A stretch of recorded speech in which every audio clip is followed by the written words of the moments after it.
पुंडलिकवरदारी विठ्ठल श्री ज्ञानदेव तुकाराम, पंढरीनाथ भगवान की जय, माऊली ज्ञानेश्वर महाराज की जय, जगद्गुरु तुकाराम महाराज की जय, सद्गुरुनाथ भगवान की जय। हरि ओम तत्सत।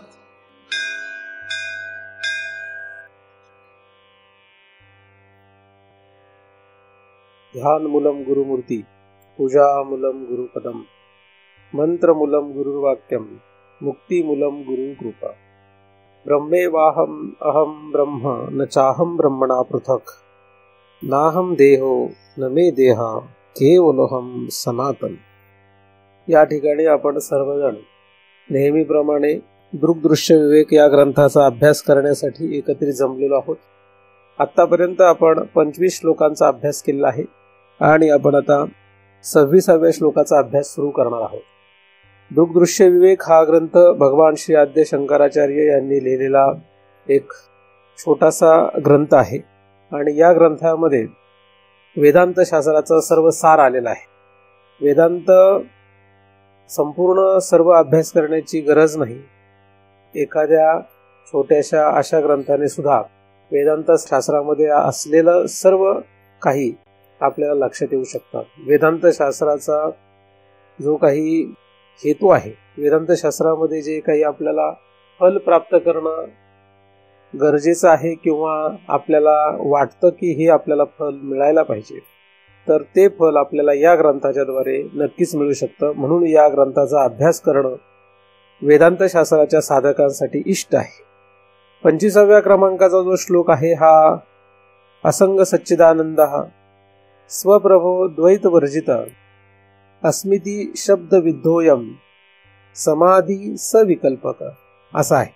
आणि या श्लोकानंतर येणारा हा 26व्या क्रमांकाचा श्लोक स्वानुभूती रसा विषाद दृश्य शब्दा उपेक्षुतु निर्विकल्प समाधी सात निवात स्थित दीपवत असा हा 26व्या क्रमांकाचा श्लोक आहे। या श्लोकामध्ये निर्विकल्प समाधीची माहिती सांगितलेली आहे। मागील श्लोकांमध्ये आपण सविकल्प समाधीचे 2 भाग म्हणजे दृश्यानुविद समाधी आणि शब्दानुविद समाधी यांचा अभ्यास केलेला आहे आणि या 26व्या श्लोकामध्ये आपण निर्विकल्प समाधीचा अभ्यास करणार आहोत। समाधी हा सर्वसाधारण माणसाचं तसं पाहिलं तर विषय नाही। योग मार्गाने समाधी जर प्राप्त करायची असेल तर अष्टांग योगाचा आपल्याला अभ्यास करणे गरजेचं आहे आणि योग मार्गाने समाधी प्राप्त करणं अत्यंत कठीण, परंतु तरी सुद्धा काही साधक या मार्गाने या समाधीच्या प्राप्तीसाठी प्रयत्न करताना आपण पाहतो। काही ठराविक लोकांनाच या समाधीची प्राप्ती होते। तसंच ज्ञानमार्गामध्ये जी समाधी सांगण्यात आलेली आहे, काही ठिकाणी काही शास्त्रांमध्ये या ज्ञानमार्गामधील समाधीचा आणि योग मार्गातल्या समाधीचा एकच अर्थ करून दोन्ही समाधी एक समानच आहेत असं म्हटलेलं आढळतं। परंतु ज्ञानमार्गामध्ये मात्र जी समाधी आहे त्याच्यामध्ये नक्की काय आहे, त्याच्यामध्ये कशी पद्धत आहे, हे या ग्रंथाचा अभ्यास केल्यानंतर लक्षात येऊ शकतं। दोघांमध्ये असलेला फरक लक्षात येऊ शकतो। ज्ञानमार्गामध्ये सविकल्प आणि निर्विकल्प अशा 2 प्रकारच्या समाधी सांगण्यात येतात। सविकल्प समाधीमध्ये दृश्यान्वित समाधीचा अभ्यास कसा करावा याचा आपण मागे विचार केलेला आहे। शब्दान्वित समाधीचा अभ्यास कसा करावा याचाही विचार केलेला आहे। परंतु या दोन्ही समाधी जे आहेत या सविकल्प आहे, म्हणजे विकल्पासह आहेत। विकल्प काय हा मोठा प्रश्न आहे आणि या ठिकाणी 26व्या श्लोकामध्ये मात्र निर्विकल्प समाधी आहे, म्हणजे या ठिकाणी विकल्प रहित ही समाधी आहे। तर विकल्प कशाला म्हणावा असा जर विचार आपण केला तर साधारणपणे विकल्प म्हणजे चुकीचं किंवा चुकीचं म्हटल्यानंतर चुकीचा विचार, चुकीची कृती, चुकीचं या शब्दामध्ये जे काही येईल तेवढं सगळं विकल्प खरं तर आहे। परंतु इथपर्यंतच न थांबता याच्या पुढे विचार करणं गरजेचं आहे की विकल्प हा भगवंता व्यतिरिक्त सर्व आहे। एका भगवंताशिवाय भगवंताच्या साक्षात शुद्ध स्वरूपाव्यतिरिक्त सर्वच विकल्प आहे. त्यामुळे विकल्प रहित समाधी प्राप्त करण्याची ओढ असणं गरजेचं आहे. विकल्प सहित जिथपर्यंत समाधी असते तिथपर्यंत आपल्याला संपूर्ण काही कळालं असं म्हणता येत नाही. विकल्प रहित समाधी प्राप्त झाली तर खरं तर आपल्या या परमार्थाचा शेवट म्हणता येईल. म्हणून या श्लोकाकडे गती होणं गरजेचं आहे. मागील श्लोकांमध्ये जरी सविकल्प समाधी सांगण्यात आलेली असली तरी सुद्धा या समाधीचा अभ्यास करावा की नाही करावा असा प्रश्न या श्लोकाच्या द्वारे निर्माण होऊ शकतो. कारण की पहिल्या चरणामध्ये दृश्य आणि शब्द यांच्याद्वारे किंवा यांचा अभ्यास करून प्राप्त केलेली सविकल्प समाधी यांची उपेक्षा करावी असं सांगण्यात आलेलं आहे. स्वानुभूती रसावेशात दृश्य शब्दा उपेक्षुतु, म्हणजे पहिल्या चरणामध्ये दृश्य आणि शब्द यांची उपेक्षा करायला सांगितले की ज्यांच्या आधाराने आपण या समाधीचा शेवट गाठला, ज्या शब्द आणि दृश्याच्या साह्याने आपण ही सविकल्प समाधी प्राप्त केली, त्या शब्दाची आणि त्या दृश्याची उपेक्षा करायला सांगितलेली. उपेक्षा करणं आपल्याला थोडंसं अवघड असतं. कारण की ज्या पदार्थाचा किंवा ज्यांचा आपल्याला काहीतरी उपयोग होतो त्यांची उपेक्षा करणं फार अवघड आहे. त्यांची उपेक्षा सहजासहजी कोणी करू शकत नाही. आणि हे दृश्य आणि शब्द की ज्यांच्याद्वारे आपण ही समाधी प्राप्त केली त्यांची उपेक्षा करणं म्हणजे तसं पाहिलं तर सोपं नाही, ते अवघड आहे. परंतु तरी सुद्धा या पहिल्या चरणामध्ये या दोघांची उपेक्षा करा असं सांगण्यात आलेलं आहे. त्या उपेक्षा करण्यासोबत मागील भागामध्ये म्हणजे पहिल्या चरणाच्या पूर्वार्धामध्ये स्वानुभूती रसावेशात, म्हणजे स्वानुभूतीचा रसावेश असा त्याचा अर्थ होतो. ही स्वानुभूती जी आहे त्याचा तो जो रसावेश आहे हा आपल्याला महत्वाचा आहे. त्या रसावेशामध्ये आपण जर लक्ष दिलं, त्या रसावेशाकडे जर आपण गेलो, स्वानुभूतीच्या रसावेशात जर आपण राहिलो तर आपल्याला या दृश्य आणि शब्दाची उपेक्षा करता येईल किंवा या रसामध्ये राहण्यासाठी या दोघांची उपेक्षा करणं अपेक्षित आहे असा पहिल्या चरणामध्ये सरळ सरळ अर्थ होतो. आणि ही जी स्वानुभूती आहे किंवा हा जो स्वानुभूतीचा रसावेश आहे हा निर्विकल्प समाधी म्हणून सांगण्यात आलेला आहे. तर यालाच निर्विकल्प समाधी असं म्हणतात असं दुसऱ्या चरणामध्ये पहिल्या भागात सांगितलेलं आहे. आणि त्यासाठी एक दृष्टांत त्यांनी दुसऱ्या भागामध्ये दुसऱ्या चरणाच्या दिलेला आहे. तो म्हणजे निवात, म्हणजे ज्या ठिकाणी वारा नाही, ज्या ठिकाणी अजिबात वाऱ्याचा प्रभाव नाही, म्हणजे वारा वाहत नाही, अशा ठिकाणी असलेला जो दिवा आहे त्या दिव्याची ज्योत जशी निर्वात ठिकाणी विझण्याची शक्यता नसते किंवा ती फडफडत नाही, अशा ठिकाणी ठेवलेल्या, अशा निर्वात ठिकाणी ठेवलेल्या, निर्वात म्हणजे ज्या ठिकाणी वारा वाहत नाही, वारा नाही असं नाही, वारा वाहत नाही, अशा ठिकाणी ठेवलेल्या दिव्याच्या ज्योतीप्रमाणे ही स्थिती असते असं दृष्टांताच्या द्वारे सांगण्यात आलेलं आहे. असा या श्लोकाचा सरळ सरळ अर्थ. याचा आपल्याला आता विचार करायला. स्वानुभूती रसावेशात दृश्य शब्द उपेक्षु तू. तर एकदमच स्वानुभूती रसावेशात या भागाचा अभ्यास करण्याच्या ऐवजी आपण या चरणाच्या उत्तरार्धापासून अभ्यास करू. दृश्य शब्द उपेक्षा. दृश्य म्हणजे काय हे आपल्याला माहित आहे, शब्द म्हणजे काय हे आपल्याला माहित, आणि त्यांची उपेक्षा करणं अपेक्षित आहे असं दुसऱ्या भागात. तर पहिल्यांदा आपण हा विचार करू की जे आपल्याला माहित आहे त्याचा आधी थोडा विचार करू. दृश्य. दृश्य म्हणजे काय, दृश्य कशाला म्हणायचं, नाहीतर मग निर्विकल्प समाधीकडे जाण्यात काय अर्थ नाही. म्हणजे हे जर आपल्याला माहितच नाही, कशाची उपेक्षा करायची तेच माहित नाही, भलत्याच गोष्टीची उपेक्षा केली तर जमेल काय.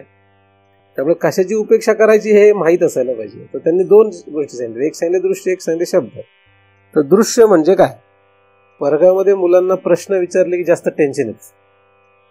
आपण जर वर्गात मुलांना प्रश्न विचारले तर मुलांना नकळतपणे टेन्शन येतं. उत्तर माहीत असलं तरी येतं, नसलं माहीत तरी येतं. आपण जरी वर्गात विद्यार्थी असलो आणि जर समोर शिकवणाऱ्या माणसाने जर आपल्याला वर्गात एखादा प्रश्न विचारला तर ज्याला उत्तर माहीत असतं त्याला सुद्धा, आणि ज्याला माहीत नाही त्याला सुद्धा काय होतं, नकळतपणे एक दबाव येतो. तुम्हाला तसा दबाव येतो असं म्हणता येत नाही, येत नाही असं म्हणता येत नाही. पण काही लोकांचे चेहरे बघून असं वाटतं की महाराजांनी प्रश्न विचारला काय, नाही विचारला काय, म्हणजे मास्तरने प्रश्न विचारला काय, नाही विचारला की त्याचं तो बघून घेईल. उत्तर द्यायचं असेल तर देईल, नसेल द्यायचं तर नाही देणार. एखाद्या विद्यार्थ्याला वाटलं तर देईल, नाही तर नाही देणार. एखाद्याचं बरोबर येईल, नाही तर नाही येणार. आपल्याला करायचं काय, आपलं काम काय, अटेंडन्स. अटेंडन्स म्हणजे हजेरी लावायची. हजेरी लावण्याच्या हेतूने परमार्थ करणाऱ्यांच्या पदरात काही पडत नाही. तुम्हाला पदर नाही, त्यामुळे तुमचा प्रश्न नाही. तर आपल्या पदरात काही पाडून घ्यायचं असेल तर हजेरी लावण्याचा छंद सोडला पाहिजे. काय केलं पाहिजे? नाहीतर निघालाय कोणीतरी, गाडीची व्यवस्था आहे म्हणून बसला गाडी, अशांची संख्या दिसते. गाडीची सोय आहे म्हणून परमार्थ करायला आला असल्या लोकांनी परमार्थ करू नये. परमार्थ करायचा असेल तर करावा, गाडी असावी किंवा नसावी हा भाग नाही, हे की नाही. नाही आपल्याला न्यायला कोणीतरी, सोडायला कोणीतरी आहे घरी परत म्हणून आला परमार्थ करायला, असं काय असेल तर परमार्थ काय होणार आहे? हजेरी लागली, ती काय झाली? फक्त हजेरी. तर हजेरी लावण्याचा परमार्थ करू नका. आपल्याला काही कंपल्सरी विषय थोडीच आहे. आपल्याला कोणी काही कंपल्सरी केलंय का? काही कंपल्सरी केलेलं नाही. कोणी नाही केलं तर कोण आपल्याला काही, उलट नाही केलं तर लोक तुम्हाला चांगलं म्हणतील, केलं तर कदाचित वाईट म्हणतील, कारण की ही दिशा थोडीशी निराळी आहे म्हणून. जास्त ओरडायला नको. मास्तरचं गुण असतात, लोकांना, मुलांना काहीतरी बोलायचं. जाऊ दे. माझा प्रश्न काय? दृश्य म्हणजे काय? कशाला दृश्य म्हणायचं? दृश्य म्हणजे काय? कशाला दृश्य म्हणायचं? बरेच दिवस अभ्यास करत होतो आपण या दृश्य शब्दावर. आता मलाही काही आठवत नाही काय अभ्यास केला आपण, त्यामुळे तुम्हालाही काही आठवायलाच पाहिजे. मास्तरलाच जर आठवत नाही तर विद्यार्थ्यांना आठवायला पाहिजे असं काही गरजेचं थोडीच आहे, नाही का? म्हणजे पहिल्यांदा मास्तर तुम्हाला आठवतंय का, असा प्रश्न विद्यार्थ्यांनी विचारायला पाहिजे. नाही तर बऱ्याच वेळा मास्तर काय करतात, विद्यार्थ्याकडून उत्तर काढून घेतात आणि मग त्याच्यावर शिकवतात. मी मास्तर असल्यामुळे मला माहित आहे. आपल्याला माहित नसलं तर काय करायचं? विद्यार्थ्याला प्रश्न विचारायचा. म्हणजे विद्यार्थ्याला, बरं विद्यार्थी 60 असतात, आपण एकच असतो, 60 पैकी एकाला तरी माहित असेल. म्हणजे काय होतं, आपल्याला एक आयडिया येते. कशाला म्हणतात दृश्य? आपल्याला जायचं ना पुढे अभ्यास करायचा, सांगा दृश्य कशाला म्हणतात? लक्षात नाही राहत, विसरून जातो. मी येताना अभ्यास नाही करून येत का? थोडासा मागचा पण अभ्यास करायला पाहिजे ना. काय कशाला म्हणतात दृश्य? साक्षीच्या पुढे जेवढं काय आहे तेवढं सगळं दृश्यच आहे. साक्षीच्या पुढे जे येतं ते सगळं दृश्य. साक्षी कोण आहे याचा विचार केलेला आहे. तो साक्षी कोण? काय होतं? साक्षीच्या पुढे कोण आहे? जे काय आहे ते दृश्य आहे. तो साक्षी कोण आहे? आपण साक्षी. कोण आहे? आपणच साक्षी. आपण म्हणजे जीव. जीव हा साक्षी आहे खरं तर, पण तो साक्षी राहिलेला का राहिला नाही? जीव हा साक्षी आहे पण आता तो साक्षी नाही का? हा खरं घरातला प्रमुख होता पण आता तो प्रमुख राहिलेला नाही. दिसतो प्रमुख पण राहिलेला नाही. कशामुळे? कशामुळे कशामुळे प्रमुख राहिला नाही? तो प्रमुख दिसतो, म्हणजे जगाला वाटतं हा घराचा प्रमुख आहे असं वाटतं, पण तो प्रमुख नसतो. म्हणजे असतो पण आणि नसतो पण. कशामुळे? तो कोणाच्या ताब्यात राहतो? कोणाच्या ताब्यात राहतो?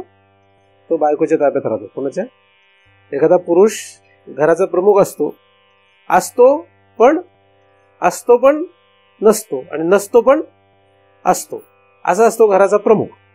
कारण त्याचं सगळं जे काही चालणार आहे, त्याचं सगळं चालायचं ते कशामुळे चालणार आहे? चालवतो तोच, पण तो चालवतो कसा चालवतो? प्रमुख असून नसतो, नसून असतो आणि चालवतो, अशा रीतीने चालवतो. तसा जीव जो आहे तो खरा साक्षी आहे. तो साक्षी आहे पण साक्षी नाही. जीव आहे, जीव नाही पण साक्षी आहे. पण हे केव्हा कसं होईल हे लक्षात घेणं गरजेचं. असो, साक्षी जो आहे हा साक्षीच्या पुढे असणारं सगळंच दृश्य आहे असं आपण म्हणतो. तर सगळं म्हणजे काय हा मोठा प्रश्न आहे. साक्षीच्या पुढे म्हणजे जीवाच्या पुढे सगळं जे आहे ते सगळं दृश्य आहे. हे सगळं काय आहे? तर ह्याला या ग्रंथाचा आधाराने जर आपण पाहिलं तर कामद्या चित्तगा वृत्ती, सगळ्या कामादी चित्तातल्या वृत्ती ह्या ज्या आहेत ह्या काय आहेत? ह्या दृश्य आहेत असा श्लोकामध्ये आलेला अभ्यास आहे. म्हणजे सर्व वृत्ती ह्या दृश्य आहेत. आपल्या अंतःकरणामध्ये जे काही अनेक वृत्ती निघतात, काम, क्रोध, लोभ, मोह, मद, मत्सर, ह्या असंख्य वृत्ती ज्या चित्तातून निघतात, ह्या सगळ्या वृत्ती काय आहेत?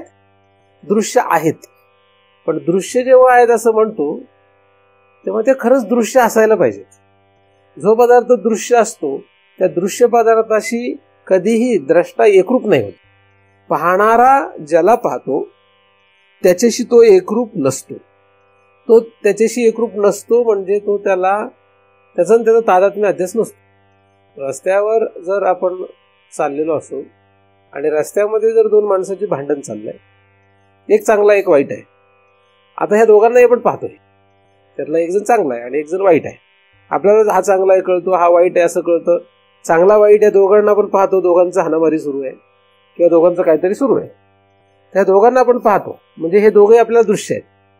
पण जेव्हा केव्हा आपण या दोघांना पाहतो तेव्हा आपण काही तो चांगला मनुष्य मी आहे असं म्हणत नाही किंवा तो वाईट मनुष्य मी आहे असं म्हणत नाही. म्हणजे त्या चांगल्या आणि वाईट या दोन माणसांपासून आपण वेगळे असतो, म्हणून ते दोघे जण आपल्याला दृश्य आहे असं म्हणता येतं.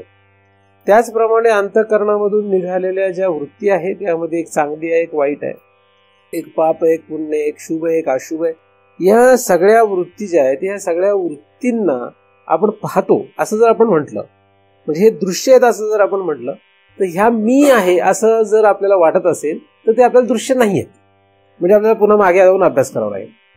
तो मागचा अभ्यास झाल्याशिवाय इकडे येत नाही पहिली गोष्ट. कारण की हे या श्लोकाचा आता अभ्यास करायचा म्हटल्यानंतर ते मागे सगळं तुम्ही अवगत केलंय असं म्हणावं लागेल. बरं, अवगत करणं हा एक भाग आहे. तुम्ही लक्षात पण ठेवलं नाही मग अडचण आहे. तुम्हाला लक्षात पण नाही मग अवगत करणं तर त्याच्या पुढची गोष्ट आहे. कारण पुन्हा पुन्हा पुन्हा पुन्हा पुन्हा अभ्यास करून ते लक्षात ठेवलं की कधीतरी ते अवगत होईल. पण आपण जिथे लक्षातच ठेवू शकत नाही तिथे अवगत होण्याचा प्रश्न येतो कुठे. म्हणून पहिल्यांदा अभ्यास करायला पाहिजे, पुन्हा पुन्हा त्याचा विचार करायला पाहिजे आणि ते अवगत करून घेतलं पाहिजे. तर सर्व वृत्ती ज्या आहेत या दृश्य आहेत असं या ग्रंथामध्ये म्हटलेलं आहे. या सगळ्या वृत्ती काय आहेत? दृश्य आहेत. आणि दृश्य आहेत असं म्हटल्यानंतर आपल्याला त्याला दृश्य ठरवता आलं पाहिजे. आपण त्या वृत्तीशी तादात्म्य पाहून जर जगत असू तर आपलं काही खरं नाही. त्या वृत्तीशी तादात्म्य पाहून आपण जगतो, पण त्याचा संसर्ग चालतो का? हो, संसर्ग चालतो, पण तादात्म्य चालत नाही. कारण कमीत कमी संसर्ग चालतो. संसर्ग असावा का नसावा हा भाग जर विचार केला आणि तादात्म्य असावा का नसावा हा भाग जर विचारात घेतला तर तादात्म्य अजिबात चालत नाही, पण संसर्ग चालतो. कसं? उदाहरणार्थ आपण एका गाडीमध्ये बसलेलो आहे, तर गाडीत बसलेलो आणि गाडी चाललेली आहे. आता जेव्हा गाडी सुरू आहे तेव्हा आपण जर गाडीतून प्रवास करू लागलो तर त्या गाडीमुळे आपल्याला वेग येतो. चालते खरे गाडी, आपण चालतो का? आपण एका जागेत बसलेलो असतो, पण गाडी चाललेली असते, त्यामुळे आपण जातो. म्हणजे खरं आपण तर चाललेलो नसतो, गाडी चाललेली असते. किंवा खड्ड्यातून जर गाडी गेली तर गाडीला धक्का बसतो. आता गाडीला धक्का बसतो, आपण त्याच्यात असल्यामुळे आपल्याला धक्का बसतो, पण तो खरा धक्का कोणाला बसतो? तो खरा धक्का गाडीला बसलेला असतो. पण आपल्याला धक्का बसलाय कशामुळे? कारण त्या गाडीशी आपला काय संसर्ग आहे. त्या गाडीच्या संसर्गामध्ये आपण आहोत, त्या गाडीमध्ये आपण आहोत, म्हणजे त्या गाडीच्या संसर्गात आहोत, म्हणून त्या गाडीचा आपल्याला धक्का बसला. पण गाडी जेव्हा खड्ड्यातून जाते तेव्हा गाडी खड्ड्यातून गेली असं आपण म्हणतो, मी खड्ड्यातून गेलो असं म्हणत नाही. आपण खड्ड्यातून गेलेलो असतो का? आपण खड्ड्यातून गेलेलो नसतो. कोण खड्ड्यातून गेलेलं असतं? गाडी खड्ड्यातून गेली असते. पण मग गाडी खड्ड्यातून गेली म्हणून आपण खड्ड्यातून गेलो असं होतं, म्हणून त्याला संसर्ग म्हणतो.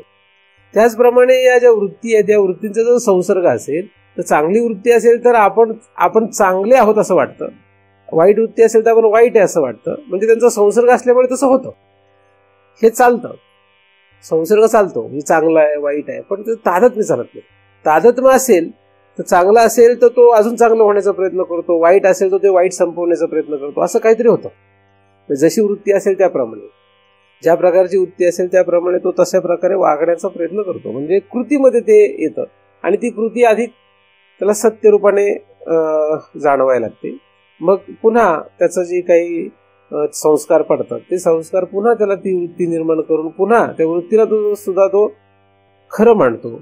तो त्याच्याशी तादात्म्य पाहून पुन्हा त्याला असं वाटायला लागतं की मी पापी आहे, मी पुण्यवान आहे, मी चांगला आहे, वाईट आहे, आणि मग पुन्हा त्याच्या भोगण्यासाठी त्याला पुन्हा तशा प्रकारच्या शरीरांना, तशा प्रकारच्या इंद्रियांना प्राप्त करून घ्यावं लागतं. तशी इंद्रिय, तसं शरीर, तशा प्रकारचा लोक त्याला आपोआप प्राप्त होतो आणि मग तो ते भोगण्यामध्ये अनंत जन्म काढतो. तर हा सगळा गोंधळ जो झाला या वृत्तींना त्याने दृश्य न केले, म्हणून त्या वृत्तींना दृश्य करणं गरजेचं आहे, त्यांना पाहणं गरजेचं आहे. आणि दृश्य आपल्याला वृत्तींना जर करायचं असेल त्याला डोळ्याची गरज नाही, कानाची गरज नाही, कुठल्याही ज्ञानेंद्रियाची, कुठल्याही कर्मेंद्रियाची त्याला गरज नाही. वृत्तीला दृश्य करण्यासाठी आपल्याला कुठल्याही ज्ञानेंद्रिय, कर्मेंद्रिय किंवा कशाचीही गरज नाही. नव्हे, खरं तर अतिंद्रियाची सुद्धा त्याला गरज नाही. त्याला गरज आहे त्या साक्षीची की जो जीव झालाय. म्हणजे खरं तर जीवाला ते लक्षात घेणं गरजेचं आहे, जीवाने ते लक्षात घेणं गरजेचं आहे की या सर्व वृत्तींना आपण काय आहोत, साक्ष. या सर्व वृत्तींना आपण पाहतो, म्हणजे ह्या सर्व वृत्ती आपण दृश्य करू शकतो. आणि असं जेव्हा होईल तेव्हा ती दृश्यान्वित समाधी असते, याचा आपण अभ्यास केलेला आहे. तर दृश्य जो आहे तो त्या दृश्याची उपेक्षा करायची. इथे काय सांगितलेलं आहे, त्या दृश्याची उपेक्षा करायची. आता दृश्याची उपेक्षा करायची आणि शब्दाची उपेक्षा करायची, असे दोन भाग आहेत. तर दृश्य म्हणजे काय, याचा आपण फक्त आठवण करून घेतली, कारण मागे आपण हा अभ्यास केलेलाच आहे. दुसरा भाग आहे शब्द. तर शब्द म्हणजे काय, आता दुसरा प्रश्न हा त्याच्यापेक्षा सोपा प्रश्न, कारण की शब्दाचा आपण अभ्यास केलेला आहे. शब्द म्हणजे काय, शब्दानुविध समाधीचा अभ्यास केला का नाही आपण. शब्द म्हणजे काय, मग काय आठवत नाही. शब्द म्हणजे काय, कुठलेही शब्द, काही शब्द नाही. या ठिकाणी शब्द हा जो वापरलेला आहे तो शब्द कुठल्याही शब्दांसाठी नाही आहे. हा कोणासाठी आहे, असंग सच्चिदानंद स्वप्रभो द्वैत वर्जित, हे जे शब्द आहेत यांच्यासाठी हा शब्द वापरलेला आहे. त्यामुळे हा काही कुठल्याही शब्दांसाठी नाही. लाकूड, झाड हे शब्दच आहेत ना, घर, माणूस हे काय आहेत, हे सुद्धा शब्दच आहेत. आणि हे शब्द सांगितलेत का, हे शब्द सांगितलेले नाही. शब्द कुठले सांगितलेले आहेत, असंग सच्चिदानंद स्वप्रभो द्वैत वर्जिता, हे सगळे शब्द आहेत. हे जे शब्द आहेत या शब्दांची उपेक्षा करायसाठी, शब्द कुठलेही नाहीत. आणि या शब्दाच्या साह्याने कशी समाधी प्राप्त होते याचा आपण बऱ्याच दिवसांपासून विचार केलेला आहे. तर याच शब्दाने समाधी लागते, बाकी कुठल्याही शब्दाने समाधी प्राप्त करता येत नाही. सविकल्प समाधीसाठी झाड हा शब्द उपयोगाला येत नाही. झाड हा शब्द घेऊन कोणी समाधी प्राप्त करू लागला तर त्याला काही ती समाधी लागणार नाही. पण असंग हा शब्द घेऊन तो समाधीचा प्रयत्न केला तर त्याला ती सविकल्प समाधी प्राप्त होते. याचं आपण कसं करायचं, काय करायचं याचा विचार मागे केलेलाच आहे. तर शब्द जो आहे तो हा आहे. हे सगळे जे आहे ते शब्द आहेत. या शब्दाची आणि या दृश्याची आपल्याला काय करणे आहे, उपेक्षा करणे. तर उपेक्षा म्हणजे काय, उपेक्षामध्ये आपण व्यवहारामध्ये जो उपेक्षा शब्द वापरतो त्याचा अर्थ काय होतो. उपेक्षा हा शब्द आधी पण आपण वापरलेला आहे का, वापरलाय का नाही वापरला, आठवतो का नाही आठवत, वापरलाय का उपेक्षा. मग सांगा उपेक्षा म्हणजे काय, वाळीत टाकायची. उपेक्षा म्हणजे वाळीत टाकणे.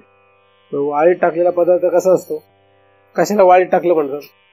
उपेक्षा म्हणजे एक आपण अभ्यास केला त्याच्यामध्ये वाळीत टाकणं असा आपण विचार केला होता. उपेक्षा म्हणजे त्याची अपेक्षा नाही.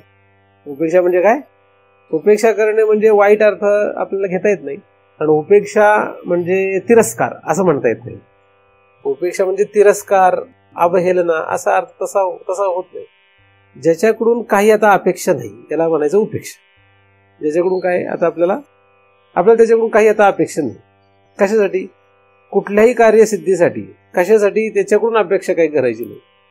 कार्यसिद्धीसाठी ज्याच्याकडून अपेक्षा ठेवू नये, कशासाठीही त्याच्याकडून अपेक्षा ठेवू नये, याला म्हणायचं त्या पदार्थाची किंवा त्या विचाराची, त्या क्रियेची उपेक्षा. त्याच्याकडून काही अपेक्षा नसते आपल्याला, कशाची अपेक्षा न ठेवण्याची. साधारणपणे काय आहे की वाळीत टाकलेले पदार्थ आपण उपेक्षावर सोडलेले असतात, म्हणजे उपेक्षा करत असतो त्यांची आपण. त्यांच्याकडून काय आपल्याला अपेक्षा नसते. एखाद्या माणसाला जर आपण तडीपार केलं तर त्याची उपेक्षा झाली, म्हणजे आता त्याच्यापासून समाजाला काही उपयोग नाही, तो समाजाच्या त्या भागाचा काही उपयोगाचा राहिलेला नाही. तर एखाद्याला आपण बाजूला केलं म्हणजे त्याच्याकडून आता आपल्याला कुठली अपेक्षा नाही, म्हणजे याला म्हणतात उपेक्षा. जिथपर्यंत त्याच्यापासून काहीतरी मिळतंय असं असतं, त्याच्यापासून काहीतरी साध्य होतं तिथपर्यंत तो पदार्थ उपेक्षेमध्ये जाऊ शकत नाही. आणि उपेक्षा केल्यानंतर त्याचा द्वेष पण राहत नाही. त्याचा द्वेष करायचं खरं कारण नसतं. त्यामुळे वाळीत टाकणं हा जास्त योग्य अर्थ म्हणता येत नाही. जास्त योग्य म्हणता येतं की त्याच्यापासून काही अपेक्षा नाही, त्याच्यापासून कुठलीही अपेक्षा न ठेवणे. आता कुठलीही म्हणण्यापेक्षा आपला जो काही आता या ठिकाणी हेतू आहे, समाधी प्राप्त करणे हा आपला हेतू आहे. समाधीची अपेक्षा आपण यांच्याकडून करू शकत नाही.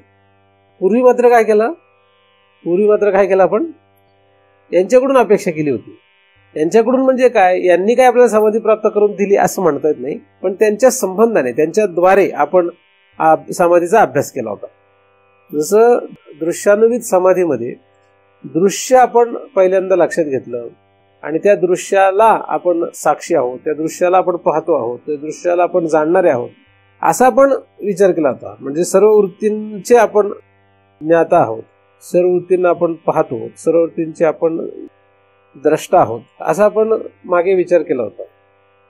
म्हणजे त्या ठिकाणी आपण विचार कशाचा केला होता, दृश्याचा केला होता. म्हणजे दृश्याच्या संबंधाने द्रष्ट्याचा अभ्यास केला होता. कोणाच्या संबंधाने द्रष्ट्याचा अभ्यास केला, दृश्याच्या संबंधाने द्रष्ट्याचा अभ्यास असा आपण पूर्वी केलेला आहे. दृश्याच्या संबंधाने द्रष्ट्याचा अभ्यास. आता दृश्याचा संबंध सोडून द्यायचे, दृश्याची अपेक्षा नाही. कशासाठी, द्रष्ट्याच्या अभ्यासासाठी. दृश्याला आपल्याला आता घ्यायचं नाही, म्हणजे दृश्याचा संबंध नाही, दृश्याची उपेक्षा म्हणजे वृत्तींची उपेक्षा. वृत्तीशी काहीच घेणं नाही, वृत्तीपासून आपल्याला काहीच राहू नये, वृत्तीचं आपलं काही घेणं देणं राहू नये. आपलं रोजच्या जगण्यामध्ये आपल्याला वृत्तीपासूनच सगळं काही आहे, या वृत्तीचंच घेणं देणं आहे आपल्याला. घेणं देणं न राहणे म्हणजे उपेक्षा. कोणाशी घेणं देणं न राहणे, इथे दृश्याशी पहिल्यांदा घेणं देणं न राहणे ही उपेक्षा आहे दृश्याची, म्हणजे वृत्तीशी. मग ह्या वृत्तीशी काही घेणं देणं न राहणे असं होणं गरजेचं आहे. पण आपली परिस्थिती काय आहे, आपण या वृत्तीशी घेणं देणं ठेवून जगतो.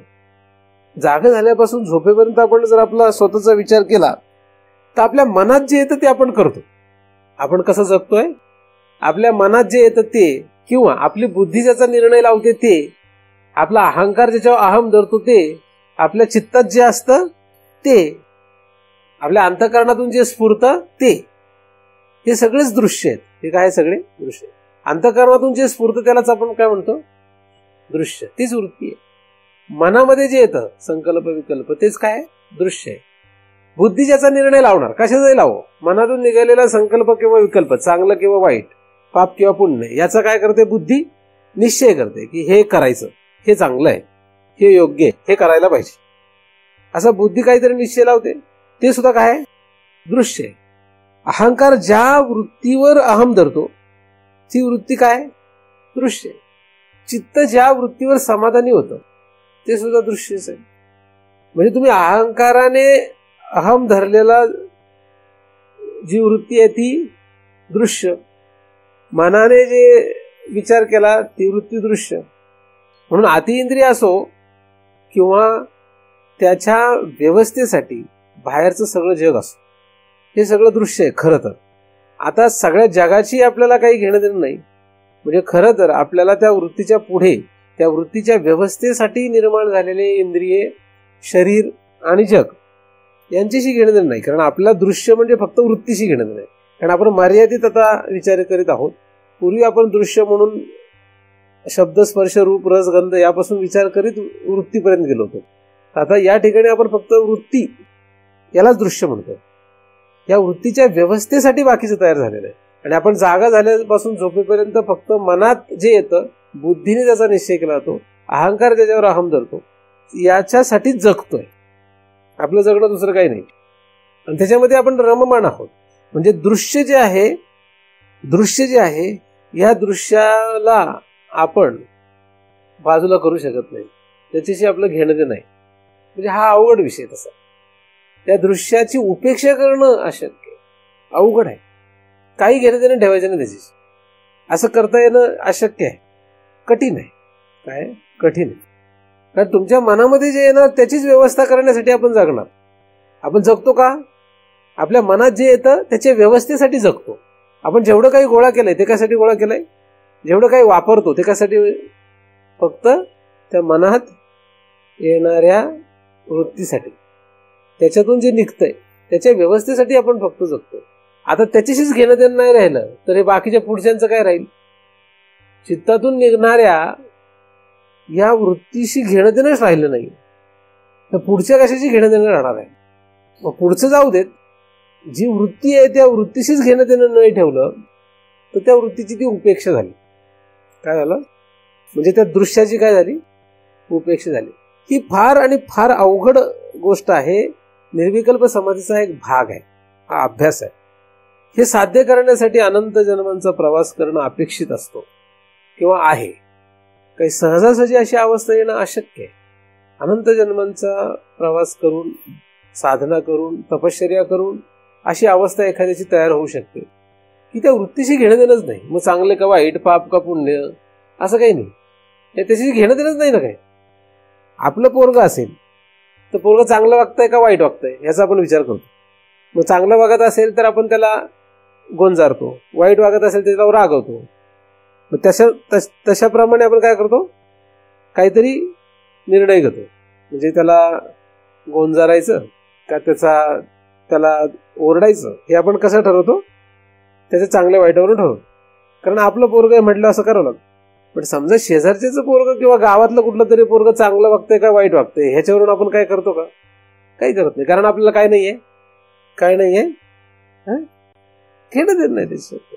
म्हणजे आपण त्याची नकळतपणे उपेक्षा केलेली आहे. नकळतपणे काय केलेली आहे? उपेक्षा. बराक ओबामाची पोरगी काय करते आपल्याला काय घेणं नाही. आपल्याला काय काळजी लागली का बराक ओबामाच्या पोरीचं लग्न कधी व्हायचं? अशी आपल्याला काळजी लागली का कोणाला? का नाही लागली? कशामुळे लागली नाही? आपल्याला माहिती होईलच म्हणून, श्रीमंत माणूस म्हणून काळजी नाही का? कशामुळे काळजी नाहीये? आवश्यकता नाही. काय घेतलेलंच नाही आपल्याला. झालं काय नाही झालं काय म्हणजे नकळतपणे आपली काय त्याच्याशी काही अपेक्षा नाही आहे आपल्याला. आपण नकळतपणे त्याची उपेक्षेमध्ये ठेवलेले आहे. असे बरेचसे असतात की ज्याची आपल्याला काही घेणं देणं नसतं. आणि समजा तरी सुद्धा बराक ओबामाने जर त्याच्या मुलीच्या लग्नाला तुम्हाला बोलवलं तर तुम्ही जाणार का नाही जाणार? आता घेणं देणं काहीच नाहीये. पण समजा तुम्हाला आमंत्रण दिलंच, तुम्हाला नाही दिलं, मोदींना दिलं समजा, आणि मोदी म्हटले चला येता का सोबत, तर तुम्ही नाही म्हणणार का? आपण तर शेजारच्या स्वामी ओबामाच्या पण लग्नाला जातो. बराक ओबामाच्या पूर्वीच्या लग्नाला कोण नाही जाणार? हो, आपल्याला शेजारचं जरी म्हटलं चल लग्नाला कोणाचा तपास नाही तिकडे सुद्धा जातो आपण. मग इकडे जाणार का नाही जाणार? पण काही घेणं देणं आहे का? तर घेणं देणं नसताना सुद्धा व्यवहार होऊ शकतो. सांगायचं तात्पर्य काय? काही घेणं देणं नाही पण व्यवहार होतो. बरोबर का नाही? आता संजय दत्तला समजा जेलमध्ये टाकलं.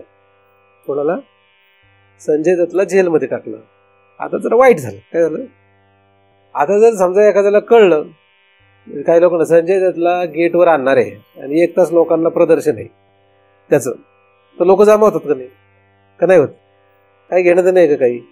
पण वाईटाला सुद्धा पाहिला, दाऊद इब्राहिम येणार आहे समजा असं जर कळलं तर संजय दत्त जरा एवढा काही मोठा माणूस नाही त्या क्षेत्रामधला, वाईट क्षेत्रातला काही मोठा माणूस नाही. पण दाऊद इब्राहिम समजा पुण्यात येणार आहे आणि इथूनच आपल्याच बाणेर रोडवरूनच त्याला जेलमध्ये नेणार आहे आणि वर छतावरच बसवणार आहे ट्रकच्या, समजा असं जर कळलं लोकांना, वाईट माणसाचं वाग, तर ट्रकच्या छतावर बसून त्याला इथून बाणेर रोडने येरवडा जेलमध्ये नेणार आहे असं जर कळलं आपल्याला, तर तुम्ही याल का नाही तिकडून इकडे बघायला? का नाही ना? म्हणजे बरेचसे लोक जमा होतील ना. काही घेणं ते नाही का? पण येणार.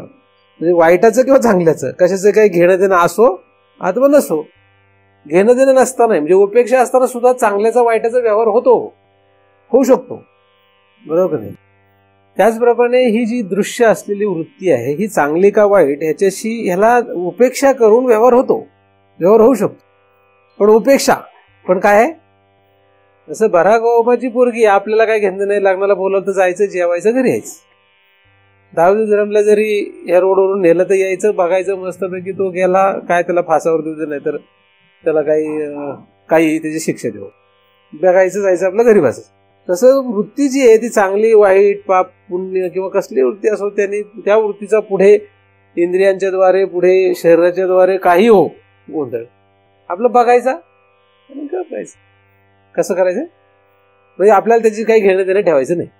आपण घेणं देणं ठेवलं म्हणून अडकलोय. आपण काय ठेवलंय? आपलं घेणं देणं आहे त्यांच्याशी. म्हणजे तुमच्या चित्तामध्ये असलेल्या अनंत जन्मांच्या संस्काराशी की जे दृश्य होणार आहेत तेच वृत्ती आहे. त्या संस्काराशी तुम्हाला घेणं देणं आहे. त्या घेणं देणं असल्यामुळे त्यांच्या व्यवस्थेसाठी तुम्हाला मरावं लागतंय.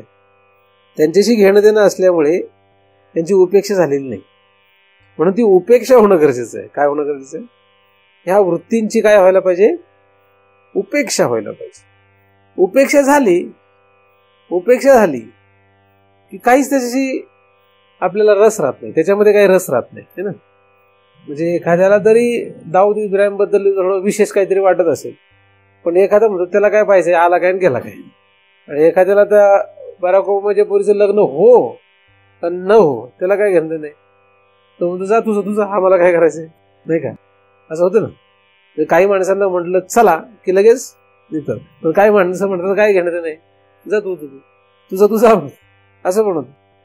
तर या वृत्तींशी असं घेणं देणं न ठेवणं जितकं शक्य होईल, जेवढं आपल्याला शक्य आहे, जेवढ्या प्रमाणात शक्य आहे, जेवढे टक्के शक्य आहे तेवढ्या प्रमाणात ते आपल्याला उपेक्षेवर नेता आलं पाहिजे. दृश्य सगळे म्हणजे एक वेळ अशी येते की ते सगळे दृश्य जे आहे, सगळ्या वृत्ती ज्या आहेत ह्या सगळ्या उपेक्षेवर जातात. म्हणजे त्यांची उपेक्षा होऊन जाते. त्यांची अपेक्षा राहत नाही. चांगलं का वाईट अशा अनंत जन्मांच्या संस्कारांची उपेक्षा होते. हे काही साधी गोष्ट नव्हे. एवढं झालं तर फार मोठी अवस्था तयार होईल. तसं बराक ओबामाच्या पोरीच्या लग्नाची आपल्याला काही काळजी नसते. का असते? आपल्याला काही काळजी नसते. पण आपल्या पोरीच्या लग्नाची काळजी असते. आणि शेजारच्या ज्या पोरीच्या लग्नाची थोडीशी काळजी असते. नातेवाईकाच्या समजा पोरीच्या लग्नाची थोडीशी काळजी असते. हे कसं आहे, आपण किती उपेक्षा करतो त्याच्यावर ते अवलंबून असतं. आपण किती अपेक्षा ठेवतो त्याच्यावर अवलंबून असतं. तसं त्या वृत्तींशी किती आपलं तादात्म्य आहे, त्या वृत्तीशी आपला किती संबंध आहे, त्या वृत्तीला आपण किती आपलं मानतो याच्यानुसार त्यांची उपेक्षा ठरणार आहे. ज्या दिवशी पूर्णतः त्या वृत्तींना आपण दृश्य करू आणि दृश्य करूनही त्यांची उपेक्षा करू. पहिल्यांदा दृश्य करणं ठीक आहे, दृश्य केलं की त्यांचा संबंध राहतोय. पण उपेक्षा केली की दृश्य होऊन सुद्धा काही घेणं देणं राहत नाही. तर पहिल्यांदा दृश्य करायचंय, दुसऱ्यांदा त्या दृश्य केलेल्या वृत्तींची उपेक्षा करायची. असं करणं गरजेचं आहे. निर्विकल्प समाधीकडे जाताना दृश्य असलेल्या वृत्तींची उपेक्षा अपेक्षित आहे. त्यांची उपेक्षा झाली नाही पण दृश्य झाले तर सविकल्प समाधी. आणि निर्विकल्प समाधी प्राप्त करायची असेल तर दृश्य होणं गरजेचंच आहे. म्हणून आधी जो अभ्यास केला तो काही वजा करता येत नाही. निर्विकल्प समाधी प्राप्त करायची असेल तर दृश्य करणं, वृत्तींना दृश्य करणं गरजेचंच आहे. तो अभ्यास आधी आहेच. पण त्याच्या पुढचा अभ्यास काय आहे? त्या दृश्य केलेल्या वृत्तींची उपेक्षा करणे. दृश्य केलेल्या वृत्तींची उपेक्षा केल्याने निर्विकल्प समाधीकडे वाटचाल होते. म्हणून पहिला अभ्यास वाया गेला काय? पहिला अभ्यास सोडायला सांगितलाय काय? नाही, पहिला अभ्यास करून इथे आलेला आहे. मग हा प्रयत्न करा जेणेकरून आपल्याला सर्व वृत्तींना उपेक्षेमध्ये टाकता येईल. जिथपर्यंत दृश्य केलं नाही तिथपर्यंत उपेक्षा करणं अशक्य आहे. त्याच्या पुढचा भाग काय आहे? जिथपर्यंत आपण त्या वृत्तींना दृश्य करत नाही तिथपर्यंत उपेक्षा करणं अशक्य. म्हणून तुम्ही एकदम जर त्यांची उपेक्षा करायचं ठरवलं, म्हणजे त्यांच्यापासून काही अपेक्षा नाही मला, असं ते जीवाने ठरव. मला म्हणजे जीवाला. बरं, तुम्ही जर शरीराला मी म्हणत असाल तर तुम्हाला असे कोटी जरी जन्म तुम्ही घेतले तरी हे शक्य नाही. शरीराला मी समजून हा अभ्यास करणाऱ्यांना हाताला काहीच लागू शकत नाही. जीव मी आहे हे लक्षात घेऊन हे केलं तर कदाचित शक्य आहे. म्हणून पहिल्यांदा आपण कायम हे लक्षात ठेवीत असतो की मी जीव आहे आणि जीवाला मी जाणून, जीवाला मी साक्षात समजून जर आपण वृत्तींना दृश्य केलं तर सविकल्प समाधी. आणि या दृश्य केलेल्या वृत्तींना जर आपण उपेक्षेत टाकलं, त्यांची काही अपेक्षा केली नाही, आता त्यांची अपेक्षा नाही, जे होईल ते होईल, तर ती झाली निर्विकल्प समाधीसाठी सुरुवात. म्हणजे निर्विकल्प समाधीकडे प्रवेश करण्यासाठीचं हे काय स्थान आहे की दृश्य असलेल्या वृत्तींना उपेक्षेवर टाकणे, त्यांची उपेक्षा करणे. दुसरा भाग आहे शब्द. आता शब्दानुविध समाधीचा अभ्यास करीत असताना आपण हे पाहिलेलं आहे की असंग आहे. कोण कोण असंग आहे? असंग आहे, सद्रूप आहे, चिद्रूप आहे, आनंदरूप आहे, स्वप्रभू आहे, द्वैत वर्जित आहे, असा आपण अभ्यास केला. कोण?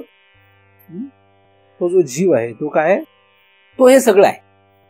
मग ठीक आहे, तेवढं बोलायला चांगली गोष्ट होती ना, वाईट काय त्याच्यामध्ये?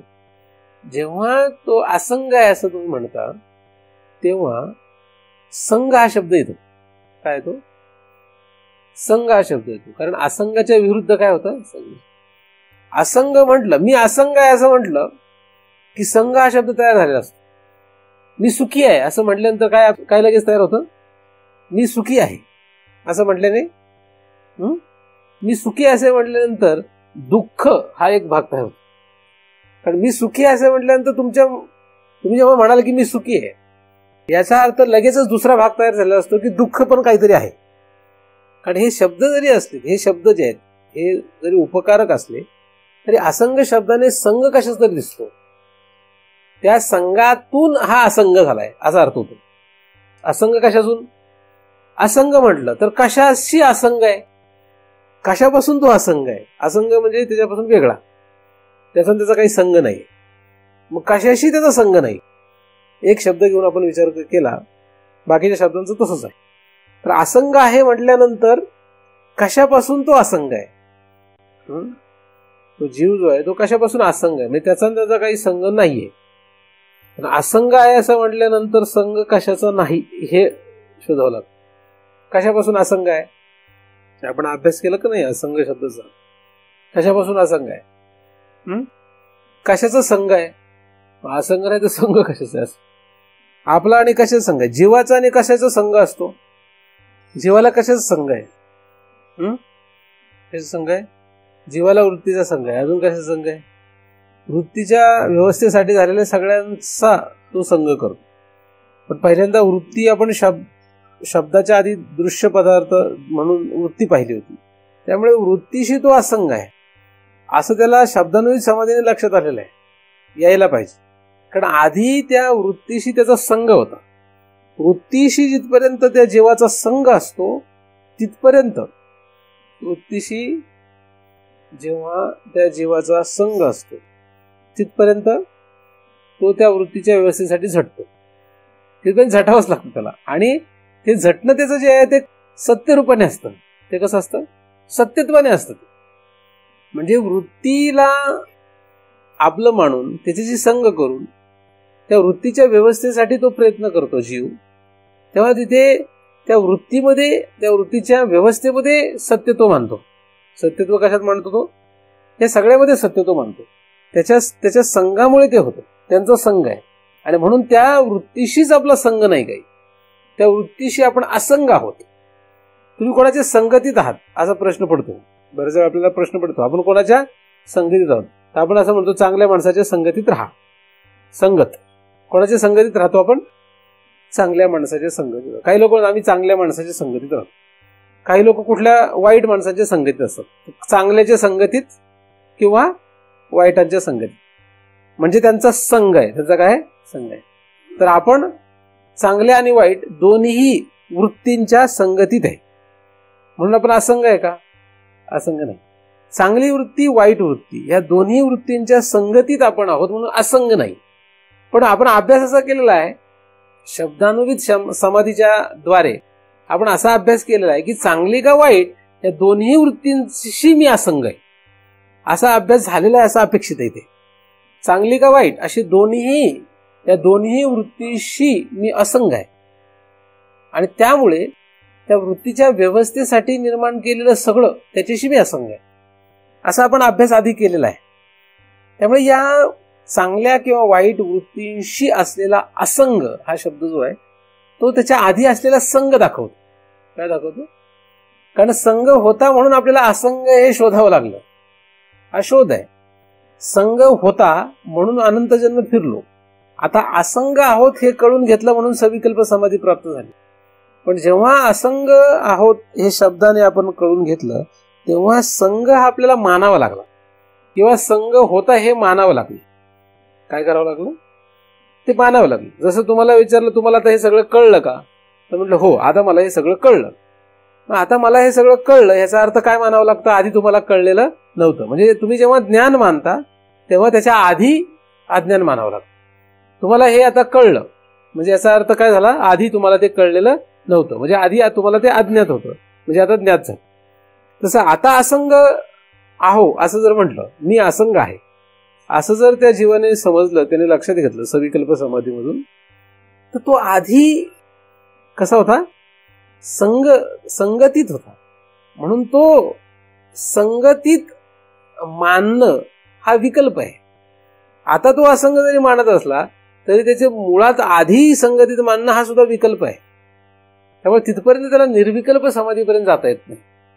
कारण सिद्धांतामध्ये तो जो साक्षी आहे तो कधीही, म्हणजे तो जे ब्रह्म आहे ते कधीही विकार पावलेलं नाही, ते कधी विकल्प पावलेलं नाही असं सिद्धांत आहे. ते विकल्प रहित आहे.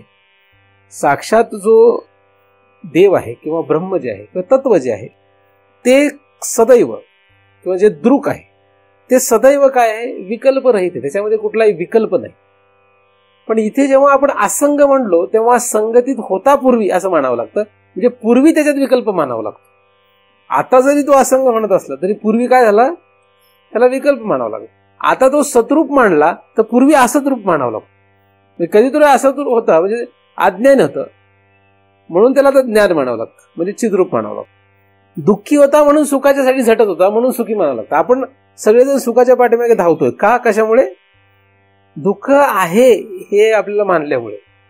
दुःख मानल्यामुळे सुखाच्या पाठीमागे लागतो आणि सुख प्राप्त होतं. म्हणून सुखरूप सुद्धा जर लक्षात घेतलं, जीव हा सुखरूप आहे हे जर लक्षात घेतलं तर आधी दुःखरूप होता असं म्हणावं लागतंय. त्याचप्रमाणे स्वप्रभो, त्याचप्रमाणे द्वैत वर्जित. म्हणजे या कुठल्याही शब्दांच्या द्वारे आपण जर विचार केला तर आधीची त्याची दशा जी आहे ती अशी काहीतरी विरुद्ध मानावी लागते, आणि हा खरं तर विकल्प आहे. म्हणून त्या शब्दाची उपेक्षा करणं गरजेचं आहे. नाहीतर एवढा चांगला बोध की असंगत्वाचा बोध हा चांगला बोध आहे, पण ती सविकल्प समाधीपर्यंत आहे. आणि ती सविकल्प का म्हणावी लागते? कारण त्याला आधी संगत्व किंवा संगती हा विकल्प तिथे आहे म्हणून. आणि म्हणून असंग शब्दाचा आधार घेऊन जी समाधी प्राप्त होते ती विकल्प सह आहे असं म्हणतात. म्हणून त्या असंग शब्दाची उपेक्षा करणं गरजेचे. असंग शब्दाची उपेक्षा करणं गरजेची म्हणजे काय? मी सुखरूप आहे या शब्दाची उपेक्षा करणं गरजेचे. सुख किंवा सच्चित आनंद, म्हणजे आनंद किंवा सुख याची आपल्याला उपेक्षा करणं गरजेचे. का? कारण की ती उपेक्षा केली नाही तर तुमची आधीची स्थिती जी आहे ती दुःखरूप मानावी लागते. आणि सिद्धांतामध्ये तो अनादी अनंत, म्हणजे पूर्वीही तो कधी दुःखरूप नव्हता, पूर्वी कधी तो विकारयुक्त नव्हता, पूर्वी कधी त्याच्यामध्ये विकल्प नव्हता, आताही नाही पुढे नाही असा सिद्धांत आहे. म्हणजे निर्विकल्प समाधीकडे जायचं असेल तर त्याला विकल्प धरता येत नाही. असंग शब्दामध्ये संगत्वाचा विकल्प आहे, सत शब्दामध्ये असत शब्दाचा विकल्प दिसतो, आणि त्याच्यामुळे सत आणि त्याच्या विरुद्ध आलेला असत, संग आणि त्याच्या विरुद्ध आलेला असंग, या दोघींमध्येही विकल्प आढळतो. म्हणून तो संपवायचा असेल तर करावं काय लागेल? ज्या स्थितीवर पोहोचलो असंग असं आपण समजू लागलो, त्या असंग शब्दाचा सुद्धा किंवा त्या असंग अवस्थेचा सुद्धा काय करावं लागेल? आपल्याला संग टाळावं लागेल. म्हणजे त्याची सुद्धा आपल्याला उपेक्षा करावी लागेल, त्याची सुद्धा घेणं देणं ठेवायला नाही पाहिजे.